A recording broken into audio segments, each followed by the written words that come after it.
We're live. Okay, I just got the alert, but I don't see it on the channel yet. Okay. And there it goes. No. Yes.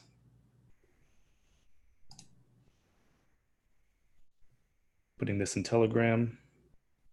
Okay.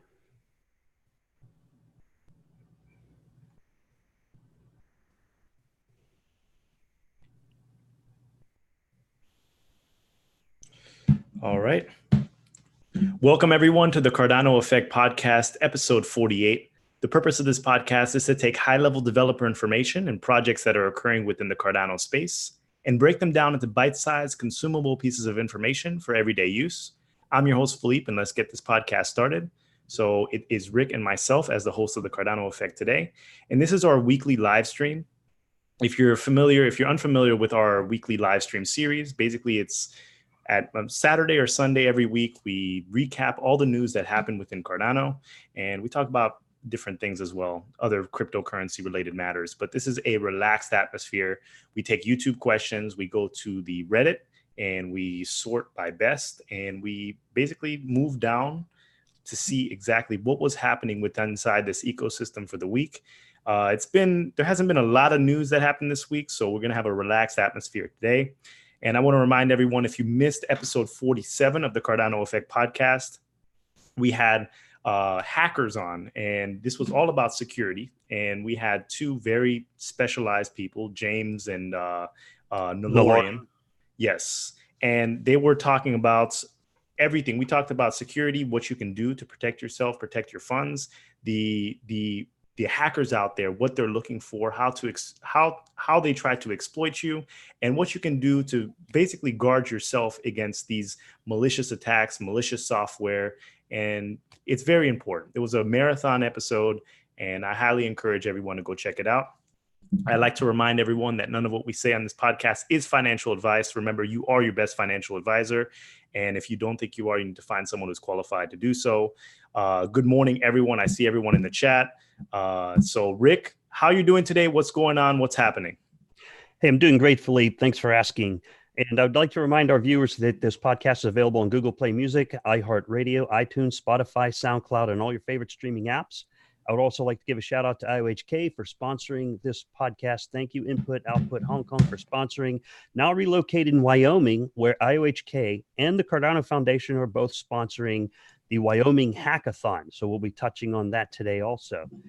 And so I was going to do a screen share on that, Philippe, so I could show the viewers, because the first event, last I checked briefly before the podcast, is going to start in about 45 minutes, in about 40 minutes. So I want to make sure everybody knows where that is.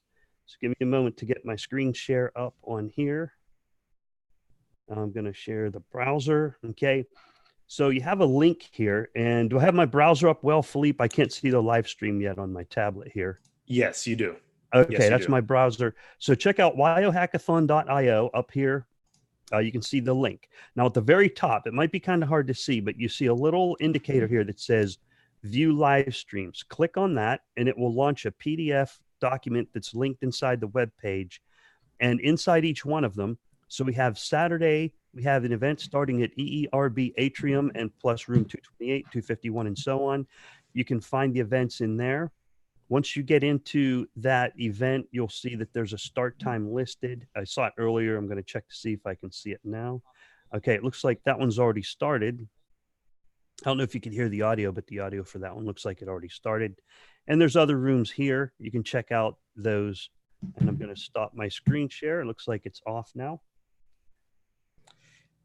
And I want to pull up the live so I can review the chat. Okay, so Wyoming Hackathon.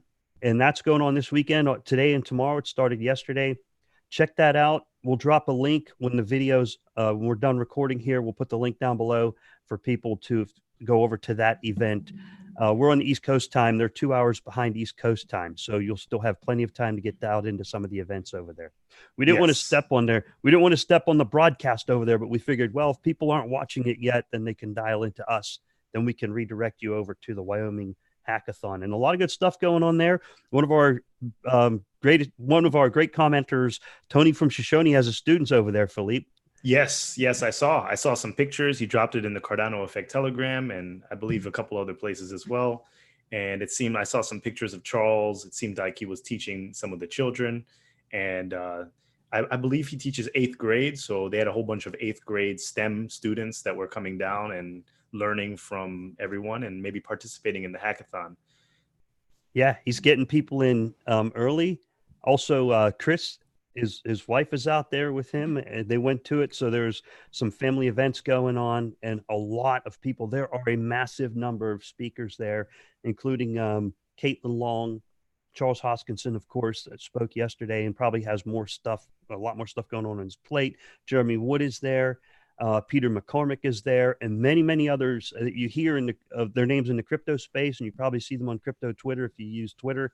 And they're all going to be speaking there. Lots of really big names. It's not just Cardano centric; it's blockchain, across the board. So that's an awesome event we have going on. Yes, and I heard just a couple thoughts from the WIO Hackathon. I heard that they're going to be releasing a new version of Plutus, and I guess they're going to take some of the feedback that they've learned at the hackathon and implement it into the next version of Plutus. And Plutus is one of the main languages, the main smart contracting language for written Haskell by IOHK, and that's going to release 1 quarter after Shelley release. So expect it sometime next year. And this is, I guess, version 2. So hopefully they can solidify the version number, and I hope that the updates now are less substantial and more just incremental, so developers can actually sit and start using Plutus. Because what happens is if the language is drastically changed, or there are a lot of changes that happen to a particular coding language, developers are not going to be incentivized to test out that first version. They're going to want to test the latest version, or else they're just going to be wasting their time if there are substantial changes over time. So hopefully what comes out of this, the WIO Hackathon, is close to final, and we can start seeing some real world applications and use cases and speculate on what it's going to be used in the future. Yeah, I think the majority of Plutus structure has been built, and moving forward, it's going to be fine tuning and adding user features or things that users might need. So, but I think most of it is complete. We had Plutus Fest in December of last year, and there's still been a lot of work going on since then. You have people have given some feedback on Plutus, but I think that's a great way to develop the software, is to get it out there in front of viewers and users and developers, where they can get their hands on it and then provide feedback, so that you get, a really broad perspective. So that may be what's occurring right now. I saw pictures on crypto Twitter of the event with a bunch of hackers. They had their shirts with the logos. Had the same t-shirts, but I don't know exactly what they were doing, because I was just looking at pictures and reading the captions below.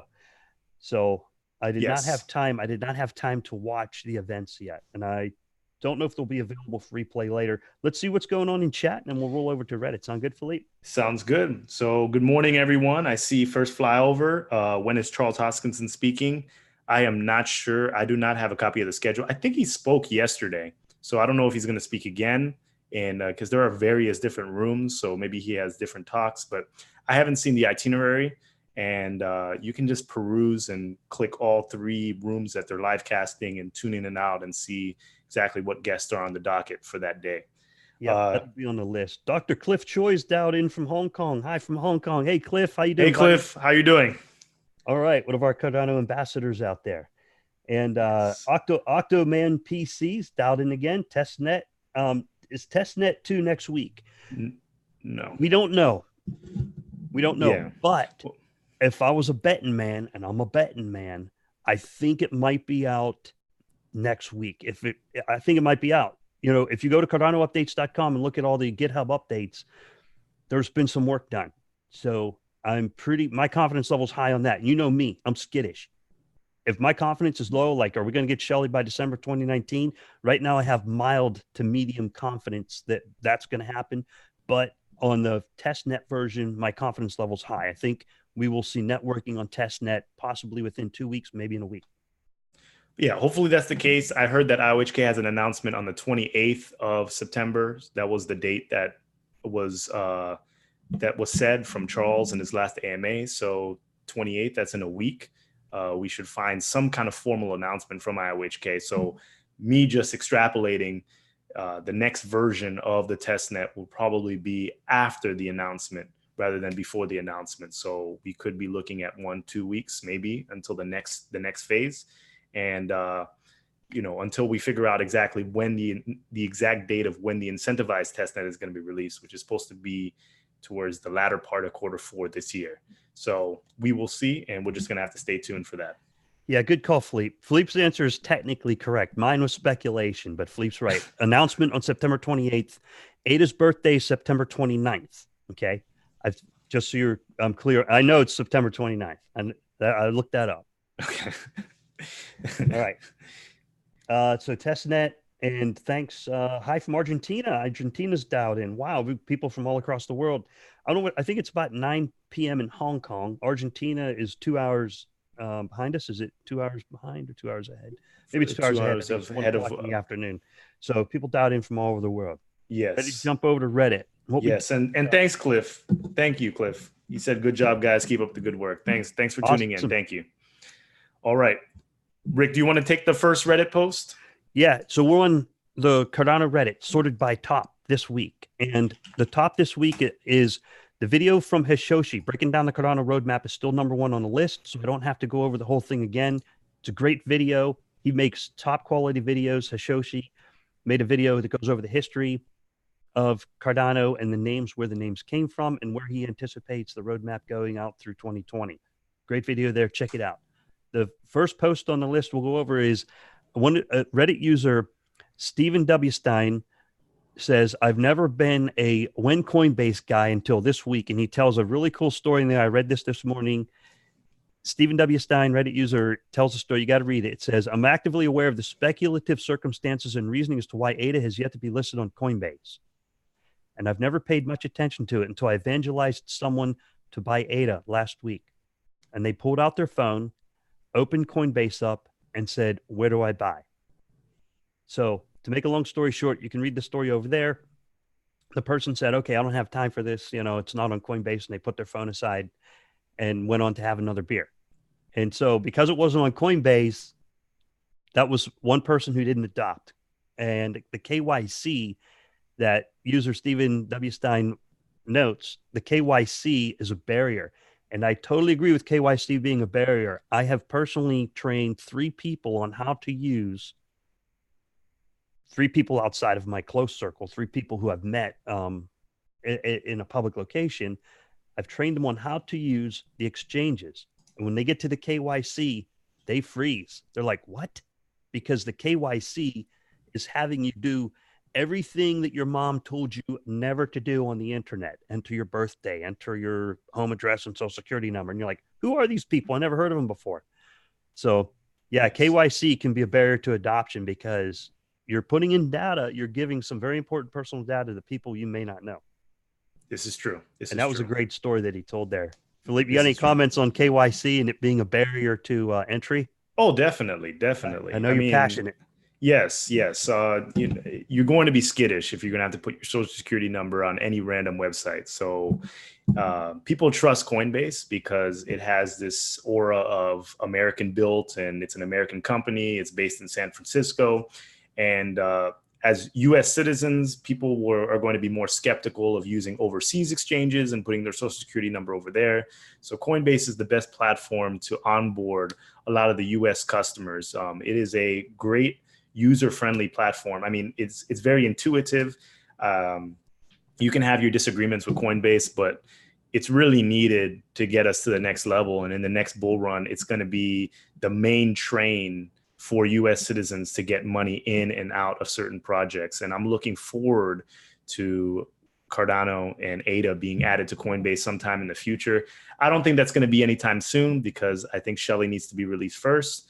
It's all part of Coinbase's application process to list your tokens on an exchange. But once it does, it's going to be awesome. And I also would like to specify that Coinbase is doing a lot of things with staking. Like Tezos is on Coinbase and they have custodial staking. So I assume that Coinbase will have something similar when Cardano staking comes out, and they'll have some kind of custodial solution for institutional buyers to stake their ADA. I also think that Cardano is going to have to be added to some sort of earn program. So all the new cryptocurrencies that are added to Coinbase, they are also added to earn. So you can earn some crypto by answering questions, watching videos, understanding the project. I think they had DAI on there. They had EOS, they had Ripple, they had Stellar Lumens. They had a whole bunch of different cryptocurrencies that you could just take quizzes, learn about the project, and then you gain cryptocurrency. And that's a tool, that's a marketing tool for Coinbase to get the average user who doesn't know much about crypto to get involved. It's that initial investment, that initial thing that's going to allow them to do that. So someone's going to have to open up their pockets and put up some ADA to be part of that program. And I think that, coupled with of course staking, is going to allow us to get added to Coinbase. That was a ramble, but yeah. No, that's a good ramble because people can get free crypto, right? Yes. Everyone likes free money. People who think crypto's money like free money. I had a question here from Octoman PCs. Thank you for this question. We very much appreciate those. And he notes that Charles is under NDA with Coinbase, right? So to correctly answer that, if someone has an NDA, they can't tell you they have an NDA. Therefore, we'll never know. So that's a really great question. And that's something viewers need to understand. Does that make sense, Philippe? Yes. You're not going to know if they have an NDA. Yeah. You can't know if someone has an NDA because they have an NDA. It like precludes you talking about having an NDA. So if he does have an NDA, we'll never know. Yes. Okay. Yes. You can assume it or not, but I hope that answers your question. That is a great question that people really need to kind of understand that. Yes. Yes. Yeah. And another high Paul notes in there. It's been a few months since Coinbase came out with a new earn course. Okay.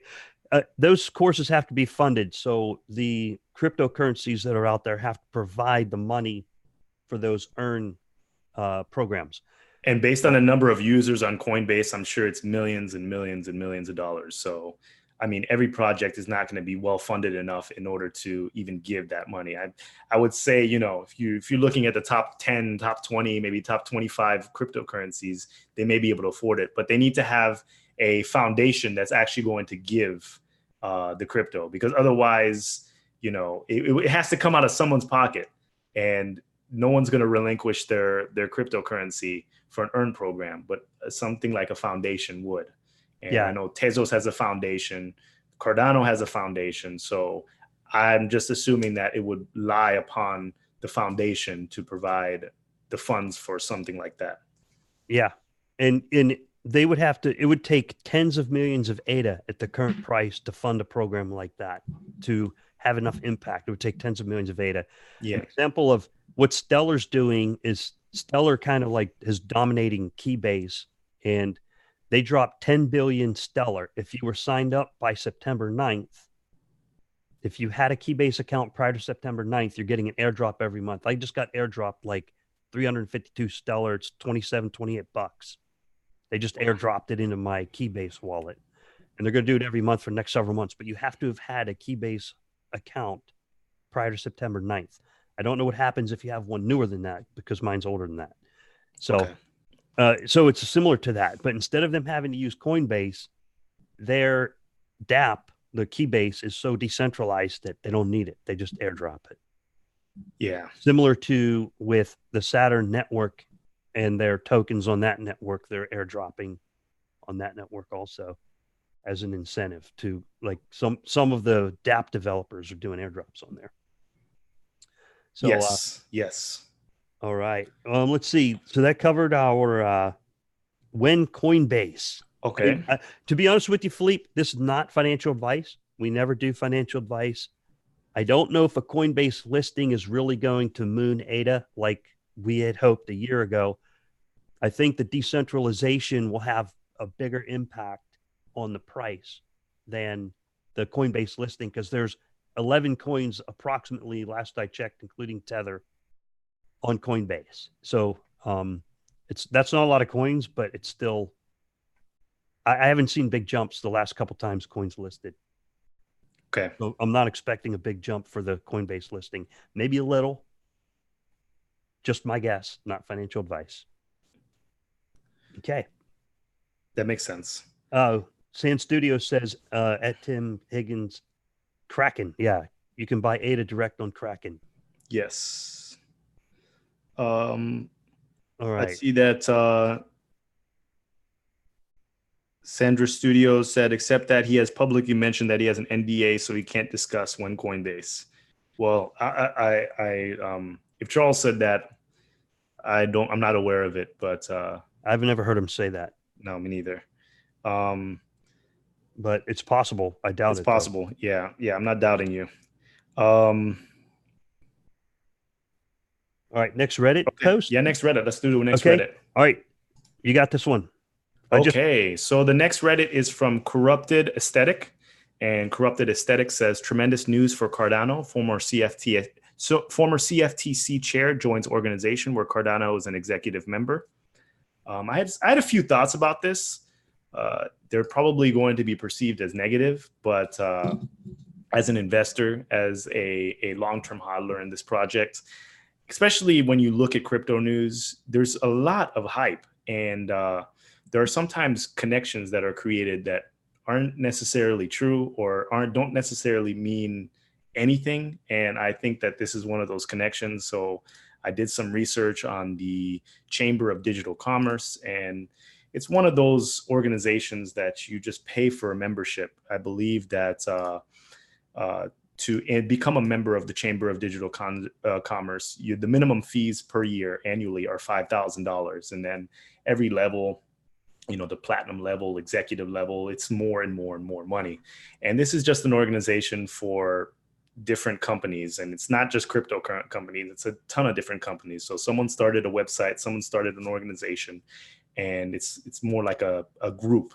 And Emergo joined the executive level, so I'm assuming that they pay more than $5,000 annually.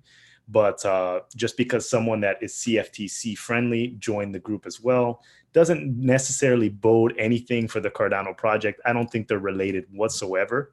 If you look at the Federal Election Commission website to see how much this group has been contributed, because these are public donations that have to this is like a political action committee group, basically the premise of this group. So donors are supposed to be public about their donations. There's two guys that have donated, and they've donated $5,000 a piece, and that was back in 2015. Ever since then, there have been no donations to this political action committee group known as the Chamber of Digital Commerce. So a total of $10,000, and these two guys are very wealthy, but since no donations have been made since 2015 and a total of $10,000, I don't think, as a political action committee group, I don't think that they hold much weight.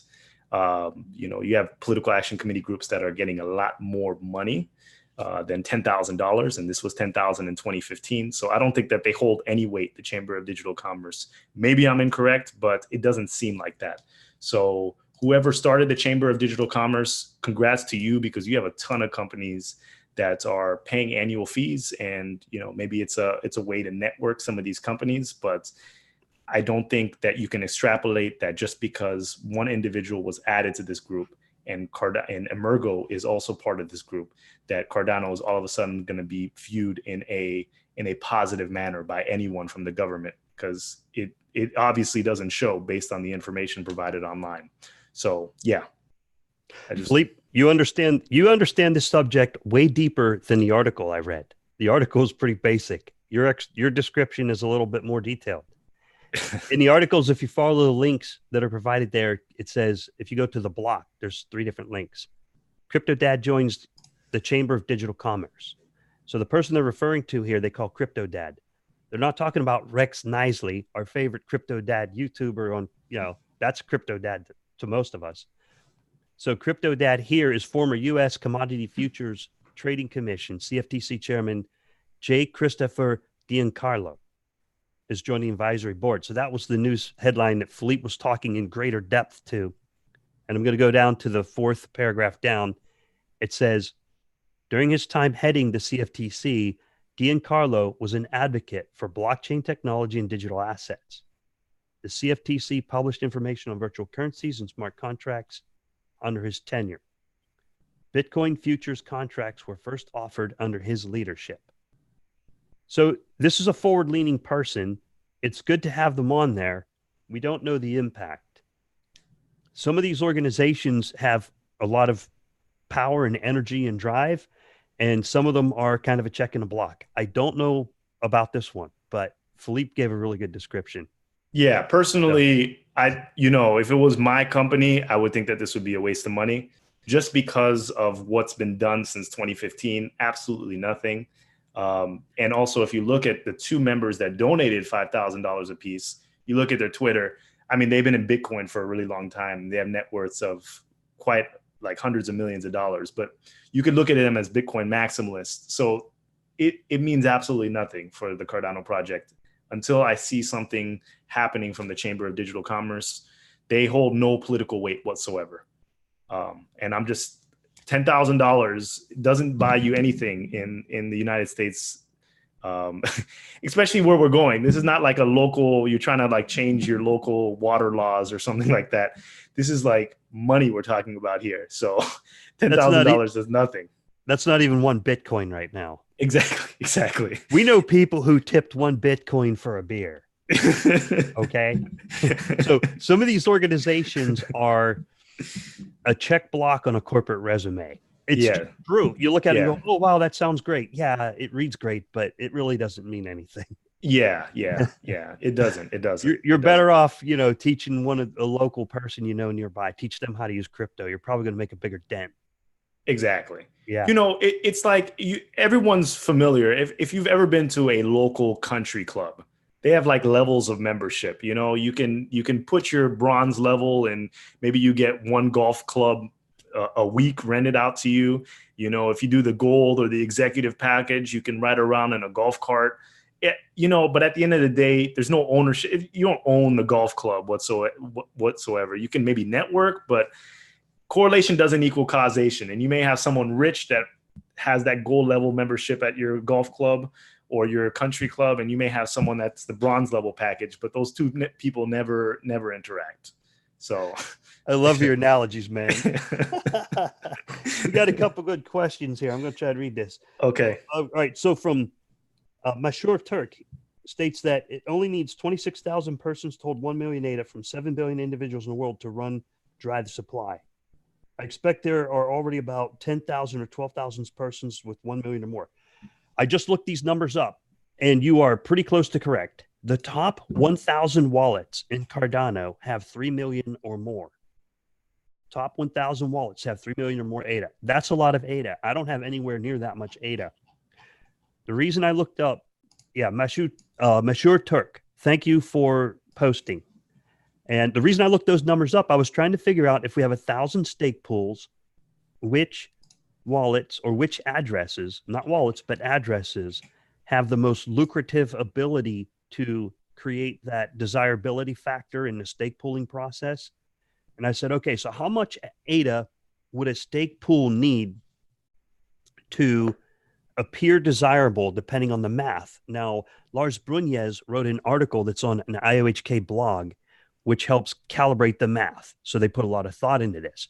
But I said, okay, so how many 1,000 wallets? I counted down 1,000. 1,000 above have 3 million. So the wallets number 1,000 to like wallet number 900 has 3 million plus ADA, and it just goes up from there. And the top 42% of all ADA is held in wallets with 10 million ADA or more. So there's a bunch of whales out there. That's going to have long-term impacts as ADA begins to decentralize. Just my guess, but as those whales start to sell off, it will make for a bumpy road as the value of ADA increases. You know what I mean? Yes. Like if the price hits 10 cents, there's going to be a whale dump. Then it hits 20 cents. These are just examples, not financial advice. There's going to be a whale dump and that will kick it back down. Then it'll hit 30 cents and there'll be a whale dump and it'll kick it back down to 25 cents. So it's not going to be a smooth ride up. It's going to be ba-boom, ba-boom, ba-boom, bumps all the way up the hill.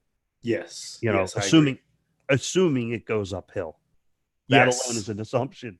Yes, that is an assumption. That is an assumption. But you can pull off a stake pool. You can do a stake pool. It's in Lars Brunez's paper. I'll get that link down below whenever this episode is over.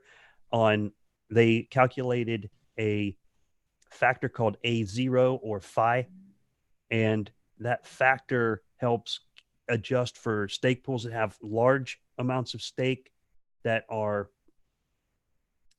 I forget what the word is, when the stake pool operator delegates it, proposes it. There's a word for it, and I can't remember. So anyway, that math helps keep it so that if you have someone with very large amounts of stake or small amount of stake, if you're a good salesperson, if you're good at promoting your pool, even with a smaller amount of stake, you can still do well on getting a good desirability number. That's the key. That's the actionable item, is if you can get your stake pool out there. Maybe you're a good salesman, you make good products, like Tommy over at 8Attainment has a really cool website, for example. All right, so I went off on a little bit of a tangent. We're going to go back over to Reddit. Sorry about that. Sounds good. Sounds good. No, was that a rant? That wasn't a rant, was it? No. That was informative. Okay. That was informative. That was informative. It's always good to look at the statistics. All right. So our next one was, could Cardano become the king of dApps in the near future? Could Cardano become the king of dApps in the near future? That was from Reddit user Carlos Verde. Sorry if I get your names wrong. Carlos Verde. And he says, could Cardano become the king of dApps? He provides a link to 11 News. It goes on to describe information about dApps and the enthusiast for Cardano. Could it overtake Ethereum? I think it can. That's just my opinion. I've seen a lot of news lately where there's problems with two different major blockchains out there. One of them is Ethereum doesn't have scalability. And this was on stage just yesterday. There's a little video that you can check out on Twitter that Ethereum does have scalability problems. So, yeah, Cardano was built from the ground up, taking in mind scalability is important, and the building is still in progress. It doesn't have to be re-engineered. That was the discussion about Ethereum, that it would have to be re-engineered. Now, EOS is doing really good with dApps, but some of the latest banter on crypto Twitter about EOS is that it's too centralized. They only have 21 block producers, and there's 30 block producers. It's not a hit on EOS. This is just the discussions on crypto Twitter. So could Cardano become the king of dApps? Certainly. There will be a learning curve, as we heard from Hashoshi, who's a Solidity Ethereum developer, and he's learning Plutus, and there is a learning curve. But as it becomes more popular, if it scales well, it certainly could become the king of dApps. And, sorry, go ahead, Philippe. No, go ahead. Finish your thoughts. Yeah, and my last thought on that is dApps, people are really going to have to think out of the box to get dApps that solve a problem. My current interaction with dApps is I've had a couple that are really effective and really good, but a common problem is when they run their own token, I call it a common problem. It's just my opinion. They run their own token and their own product. There's no circulatory system for the ERC20 tokens to flow. They don't flow in and out of other systems. They get caught in a closed loop where the token goes between a dev and their product and a user, and a dev and a product and a user. And sometimes it falls into a dead end. That's why the Ethereum ERC20 is a debris field of useless tokens, because eventually they go, okay, that was fun. Let's move on to something else. So could Cardano become king of dApps? Oh, yeah. There's a lot of room for growth and a lot of room for new ideas. And hopefully lessons were learned from the dApps on Ethereum. So that's just my take. Fair enough. True statements. For me, I agree with most of what you're saying. I think that Cardano has the potential to corner that market, but in the near future, I doubt it. We first need to release Shelley, and then we need to release the smart contracting platform. So we have a lot of steps to take before we get to that level where Daedalus is going to be running dApps, and you're going to be able to integrate dApps within Cardano. So I think we still have a lot of time for that. And the main critique that I have is all about timing now, because we missed some crucial deadlines. So it's going to be critical for us to, as an ecosystem, as a blockchain, to progress as quick as possible for this, because it's going to be a winner takes all at this point, because there hasn't been a platform yet that has perfected DApp creation. And that first one, it's just going to be kind of like a network effect. And in order to be king, I mean, we'll all, if we come out too late, we'll take a portion, but we won't be king. And, in order to be king, I mean, right now, regardless of what people say, Ethereum is king right now, smart contracts. It's up there, and it's not going anywhere.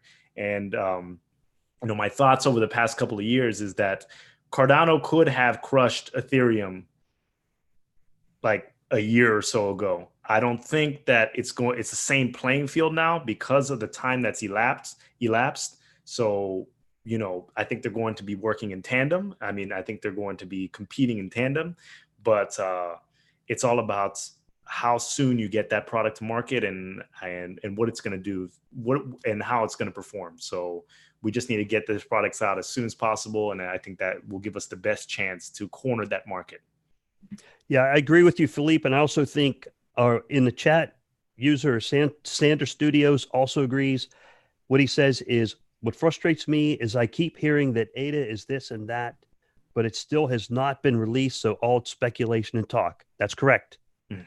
So, we have the blockchain, we have the mainnet, and we have a federated system, but the smart contracts, KEVM, Plutus, Marlow, they're not out on the mainnet yet. So it is speculation and talk. We'll see it get released. Yes. Basically, we have the engine. We're trying to build a Lambo. Okay. We have the engine. We don't have no doors. We don't have no brakes. We don't have no steering wheel. Once you start putting on the smart contracts and all that stuff, we'll have the steering wheel and the brakes. Yes. Sounds good. I like that analogy. Right. Yeah. Thanks for the comments. I appreciate it. Okay. All right. Ready for the next Reddit? Yes. We got 20 minutes left because Wyo Hackathon is in progress. We're going to put the link down below. Yes. So you guys can get back to watching that or jump on over to that. Okay. Yes. The next one is from CryptoVisor, Cardano ADA merchants, ADA stake pool node, Dash, and Nova DAX, Pomp on Cash. Just a whole bunch of different topics. And the first two are the Cardano ADA merchants and ADA stake pool node. I haven't watched that video. Have you watched that video? Do you have anything to comment about that? Yeah, I watched on bits of it. He goes over what Emergo put out last week with Cardano ADA merchants picking it up. That's a really good video to watch. CryptoVisor over there. And so Emergo has picked up more merchants over in South Korea and Japan, or I don't remember exactly. So don't quote me. Check out the video. And he also has a bit on the stake pool nodes on the Rock Pi. Now, the Rock Pi project is led by Marcus Guffler. And Marcus is working to build these Rock Pis, a small, relatively inexpensive device that can run on its own. You don't need to use your personal computer time or personal computer resources. And this is where CryptoVisor's video gets into that a little bit. Okay. So the Rock Pis, I don't know exactly how much it is, but between purchasing the Rock Pi and getting the diagrams, downloading the information, and doing the 3D print that Marcus is going to provide, it's not completely ready yet, but he will be providing it. And it's only a couple $100. I don't know exactly how much, but it can sit there and run 24 hours a day for years and years and years. And that'll be a stake node. I think it's amazing. Yes. And so that's covered in the video plus other information.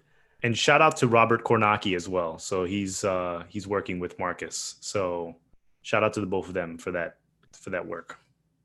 Yeah, big time. Look forward to those Rock Pis coming out. I plan on using a Mac server that I already have, but for people who would like to not use their personal computer as the staking node, the Rock Pi looks like a pretty good option. We'll find out when the networking testnet comes out and Marcus makes more progress on that. He'll let us know.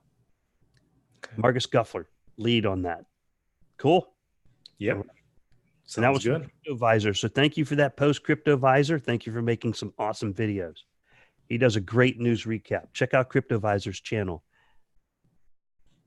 What's our next link? Charles Hoskinson weighs in on Europe's policy on crypto. Okay. after France and Germany vow to fight Facebook's Libra. So there's an article there that links to Charles' comments. Now, an interesting thing to note is that Germany is very pro blockchain. So if they're fighting Libra, it's because they got a plan. You know what I mean? That's the way Yes. I see it. If Germany's fighting Libra, they got a plan. I think it gives Facebook way too much power to control that form of currency and the media. It's just too much in one spot. In the US, that would start to lean in the vicinity of antitrust problems. And so it goes on. So Charles comments on that. What Charles said, in Europe, it's kind of similar to the United States. Charles says, I don't think there's any unity in Europe on cryptocurrency policy. Europe is not a hegemony. Did I say that wrong? Hegemony? Where there's just one universal voice. It's rather a collection of different impartial interests. And sometimes they steer in one direction, sometimes another. That was Charles' comment on France and Germany pushing back on Libra. And I think it's good that some countries push back on Libra.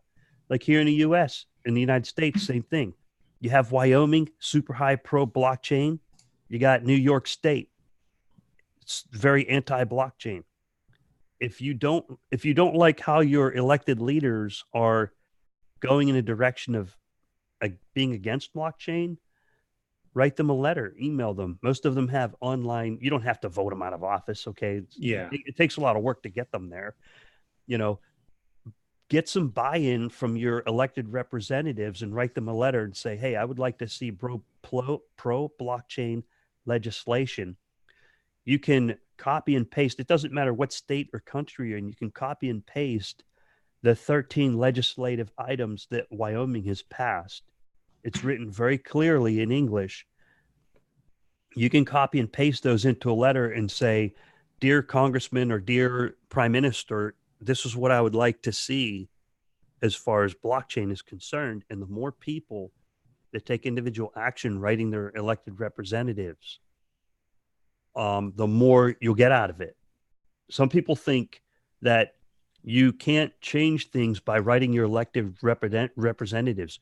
You can. Virginia was outlawing smiling on driver's licenses several years ago. And I wrote my elected representatives and I said, why can't I smile for my driver's license? And they said, we're putting it in a photo ID database. And I said, no, you're not.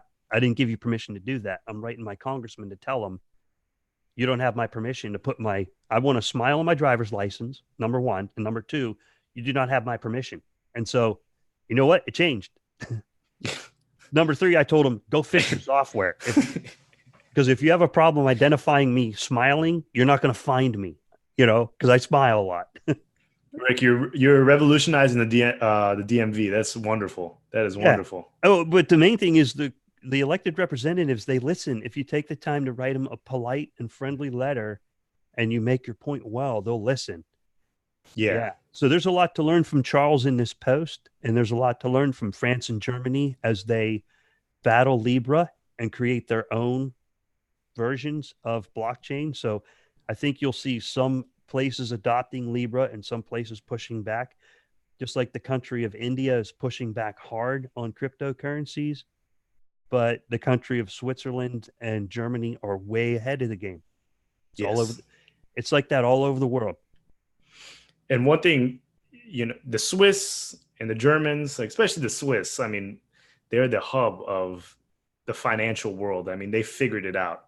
So if you follow the Swiss, you're pretty much in good hands. I mean, as far as trends, they are ahead of the game when it comes to the financial world and the financial stack of the world. I mean, you go to Geneva, you go to any of the big cities in Switzerland, it's the hub of banking and it's the hub of a lot of these companies, and a lot of money is circulating in that small country. So it's a good place to be.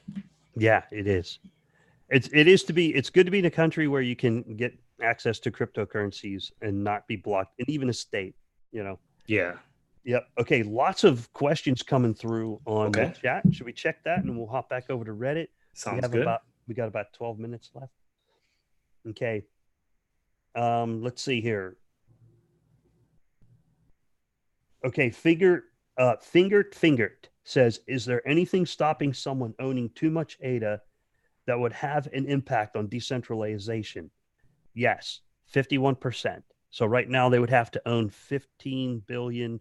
There's 31 billion ADA in the wild, and they would have to own about 15 billion. And I know we say 51%, but technically it's 50% plus one ADA. Other than that, it's not a problem. Let's see. I hope I answered that question okay. Yeah, that's I try fine. my That's best. fine. That is fine. Okay. MM asks, except Ethiopia, Mongolia, and Georgia, are there any other countries in which Cardano is going to do pilots? So IOHK is running some pilots in Ethiopia, Mongolia, and Georgia. So I don't know if any other countries are going to be added to that docket. And I'm sure there's probably other areas that they're exploring, but I'm not sure. Yeah, I don't know either. But and we also have another good question down here from Arjan DeVries. Arjan DeVries says, do you guys think some companies know about Cardano already and are waiting for it? Yes, I think there are. And I think the who knows best would be Emergo. They would know who those companies are. They just can't say who it is. Either they have an NDA or there's some type of business agreement. There could be companies, it may be Facebook, Libra, just total speculation. They could, Samsung, Apple, any company who is interested in adopting blockchain is probably currently already looking at all the different ones. The top 10 are so different. Some proof of work, some proof of stake, some highly centralized, some highly decentralized. And they're going to look at that and say, what's going to work for our business purpose? And I'm sure they're looking at it. There was on crypto Twitter, there were tweets from Apple execs. Apple has confirmed that they are looking at cryptocurrencies. Now they're a little behind the curve because Samsung Galaxy 10 already has a built-in blockchain wallet. You hear that, Apple? If you copy me, I'm an iPhone fan, Apple. I'm not buying the iPhone 11. You've got to switch over to the Galaxy. Dude, I'm like, the Galaxy is amazing. I have an iPhone 4 that still works. So Apple does make good stuff. But if they don't get on the crypto bandwagon, I'm coming over to the Samsung side. Yeah. I'm going to join you on Android. Apple, you've been warned. There's your warning, Apple. Get on the bandwagon with crypto. We got these questions coming in from our viewers. They want to know. Rick, join us on this side. Join us on this side. I saw the new iPhone, the camera layout. I mean, it's an interesting camera layout, but they blew it. Yeah. I ain't paying $1,000 for a freaking camera. I don't have the money for it. I'm sorry, man. I ain't doing it. They can keep their little camera phone. Yay, whatever. Besides, it looks like a stovetop burner. I love Apple, but you know what? If they do something stupid, I'm calling them out.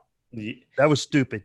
It's interesting to see how electronics are progressing because it seems like for phones, I mean, it's the progression from year to year. It's like it's slowing down. It's just a matter of upping the specs here and there, increasing the RAM, putting one more camera on there, maybe adding another pixel.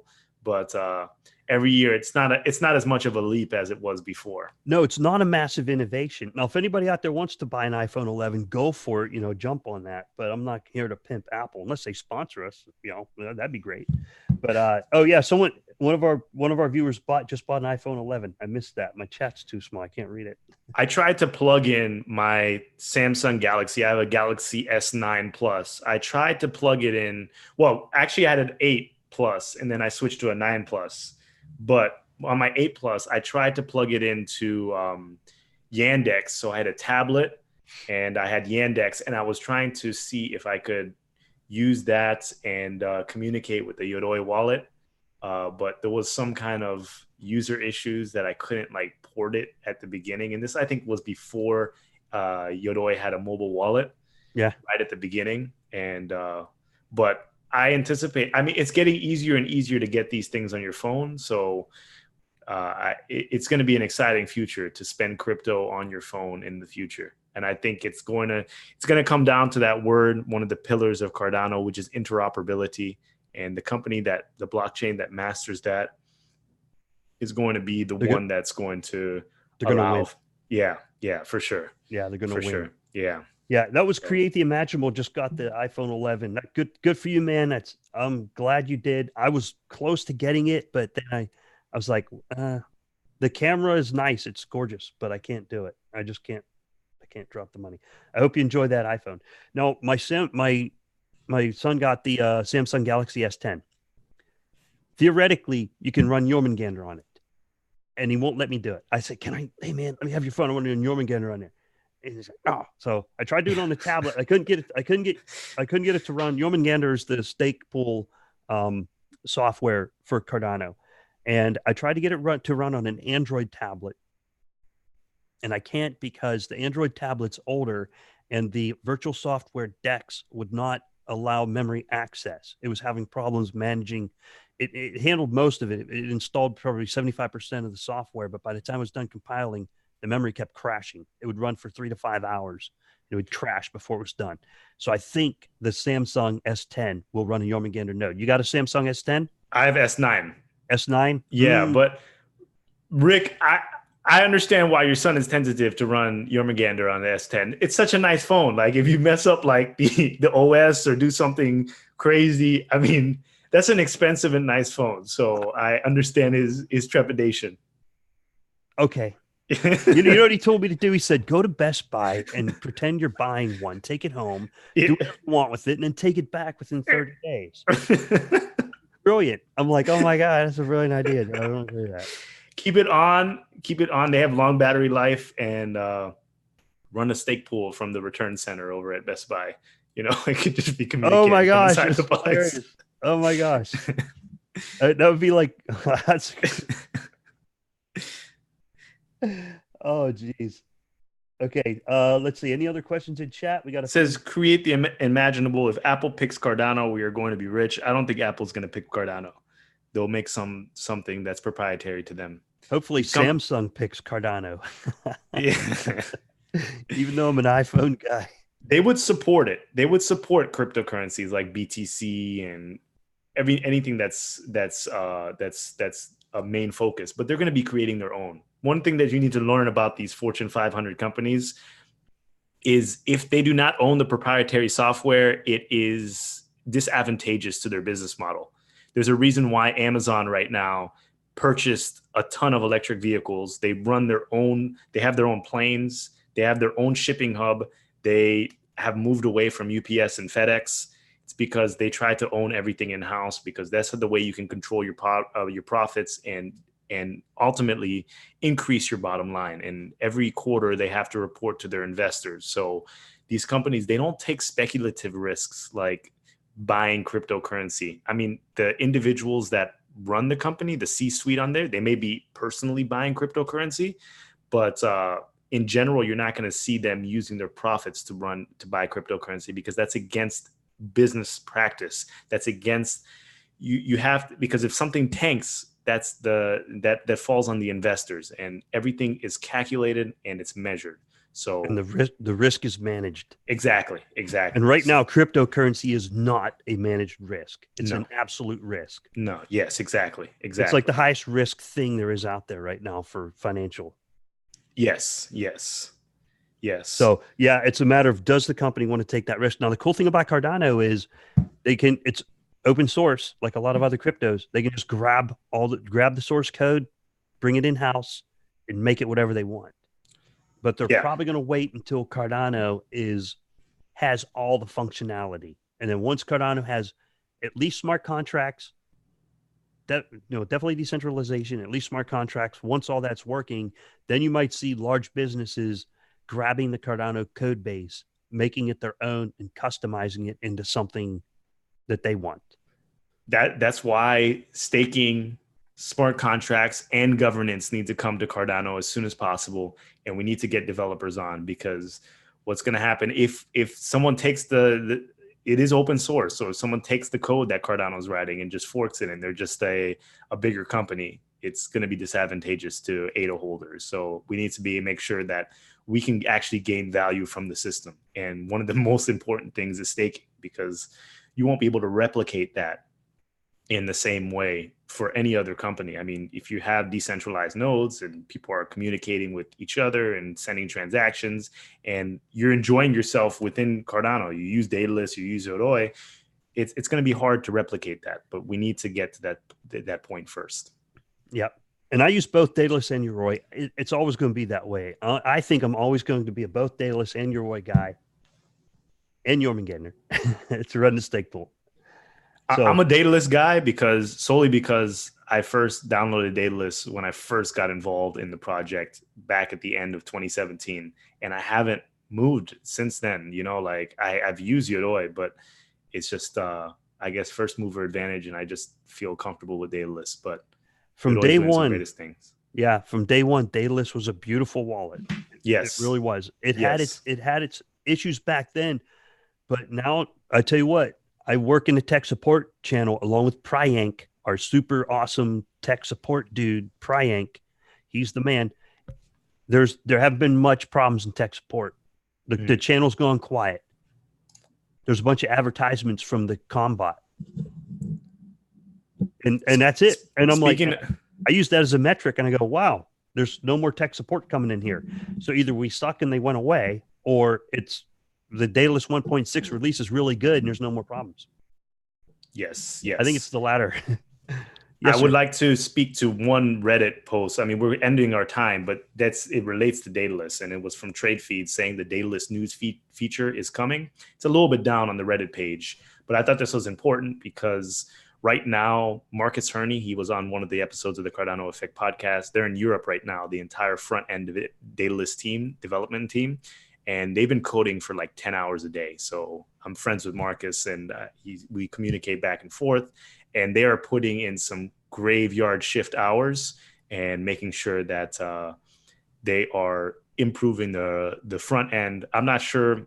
I don't have any communication with anyone from like the Haskell side, and that's creating the back end of Cardano and back end of Daedalus. But the front end team, they're working grueling hours. Like they're on a schedule. They're all living in some confined space right now for, I don't know, I think they've been there for the past week or so, and they've been just coding.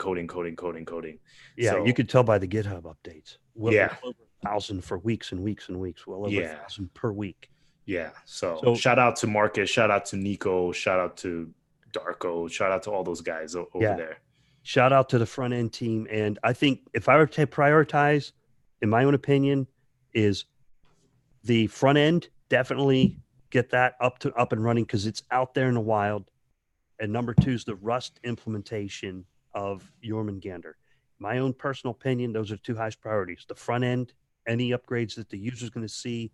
And number two, Jormungandr. That's just my opinion. I'm not a CEO. I'm just some guy on YouTube. So there was one other thing I wanted to hit on here. We were coming to the close of the hour, and that was super important. Emergo develops and releases new open source product, Tangata Manu. Awesome. Great work, Emergo. Great work to all the people working on that. Nico, Ruslan, Sebastian. I can't even call out names. There's just so many people at Emergo now, so many developers working on this stuff. Tangata Manu is the replacement for Icarus. Icarus was developed and launched by IOHK. And then over time, as things grew and expanded, Emergo has adopted the code base. They're transferred and renamed it Tangata Manu, so that the developers out there who are running Icarus, make sure you upgrade to Tangata Manu. And I look forward to more information coming from Nicolas Arqueros and all the folks at Emergo as things evolve. Fresh, hot off the press, Tangata Manu. All right. So I think that was the most important one, Philippe. Okay. We're about to close out. You want to grab a couple YouTube questions and then sign out? Yeah, we're going to grab a couple YouTube questions and then sign out. When you're done here, please feel free to jump over on the Wyoming hackathon. Yes. wyohackathon.io. Click on the very top. It says the live feed. There's live streams coming from the Wyoming hackathon. All right. Ready for the last couple of questions here. If you guys got questions, drop them in the chat. Yes, I see the Cardano effect. If I have ADA on several wallets, can they be added together at the time of staking? So you'll be able to, if you have it in Daedalus or Yoroi, and when the staking feature comes out, you'll be able to delegate those to the same pool or different pools, but every single wallet will have its own functionality as far as you being able to delegate. So you're going to have to go through and say, oh, wallet 1, wallet 2, wallet 3, I want to delegate it to pool A. Wallet 4, pool B. Wallet 5, pool C. So that's how it's going to work. But it's going to be relatively easy. I'm telling you, it's like a simple drop down feature. I've seen the UI for it, and it's going to be as easy as possible. Yeah, it's amazing how easy it is. The UI, there's screenshots out there. Check Charles's Twitter. There's a question from Wayne Morgan. When Shell is implemented, will the Genesis block start there? No, the Genesis block will remain the same. Great question. We will always have the original Genesis block. Interesting thing with Cardano, at some point there will be checkpoints so that you don't have to download. Currently, Ethereum blockchain is over a terabyte. That's too big. The checkpoints will solve that problem. But you will not, the Genesis block will always be the same. You can find the Genesis block on cardano.org under the Genesis block information. Adrian Ball says, I will be all in with staking, but I see countless posts describing risks. It seems not everyone understands the principles of staking ADA. So I'm not sure which risks that you're talking about, but I would like to say to all the new users that when you delegate ADA to a staking pool, you are not sending your ADA to that pool. It is think about it as two keys, one key between the staking pool and one key between the person that's delegating to that staking pool. And at no point can they unlock your key and take your ADA. You're just basically saying that you can represent my ADA, and as a part of representing my ADA, you will get rewarded when staking pools earn rewards. If a staking pool is malicious or they're not doing what they're supposed to do, you just won't earn the rewards within that particular epoch, which is a 5-day period. And at any time, you can take your ADA and redelegate it to another pool. So there's no inherent risk with delegation. There may be other risks we haven't seen yet, but until then, that's not a risk whatsoever. Yeah. The primary risk is the pool you're delegating to fails to sign the block, and then you don't get the rewards. That's the primary risk. The cool thing is, inside the Daedalus wallet, pool performance will be marked green, yellow, red. That'll help you manage the risk. And we had a question from last week. Can you divide your ADA up among multiple pools? Can you point to multiple pools? Yes. That can also help you mitigate risk. Not financial advice. All right. A few more moments done. Yeah. Redman says, I'm behind on the feed. Hey, Rick, can you do something about the lines of DMV2? No, sorry about that. I can't. Nothing I can do about it. Virginia DMV is really good, though. All right.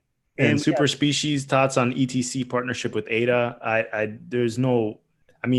There's some cross promotion. I mean, Charles is speaking at the ETC conference, but ETC, first of all, they're doing a great job. I mean, we had Alex over on our channels, our personal channels, and he was talking about some of the features that they're going to be adding to ETC, which is wonderful. But as far as partnerships, I don't think there are any solid partnerships right now.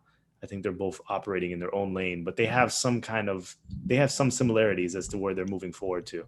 You can correct me if I'm wrong. You're the ETC guy. You mean like partnerships with ETC?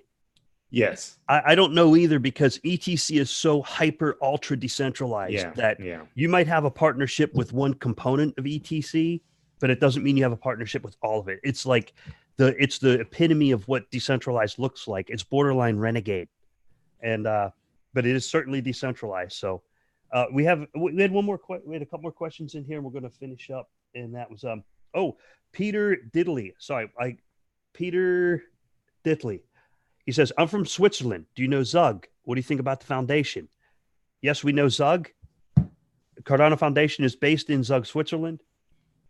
And the Cardano Foundation is doing absolutely fantastic. They're hiring new community managers all the time. I just saw one yesterday. I forgot to give a shout out. I can't remember, but they just hired a community manager in China. They also have Alex from South Korea, community team lead. So the Cardano Foundation is expanding, growing, hiring more community managers, and it's just been fantastic. So there's been a lot of growth over there, because we all know we had a rough start with the foundation. All that's in the past, all done with, all water under the bridge. It's been solid improvement at the foundational level. They're putting together a team.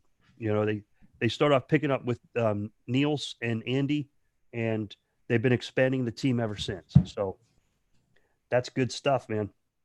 And Henrik is now the head executive. I can't remember the specific title for Henrik, but you got Henrik, Bakit, and Nathan, the three top executives over there. Great move, great move. So the foundation is definitely doing much better and moving in that direction. They also picked up a partnership with Confidio. So hopefully we'll have more information coming out here in a little while with Confid.io, which is a pretty sizable company. They have about 35 people worldwide, global company for blockchain adoption. So the partnerships are starting to build. Yes.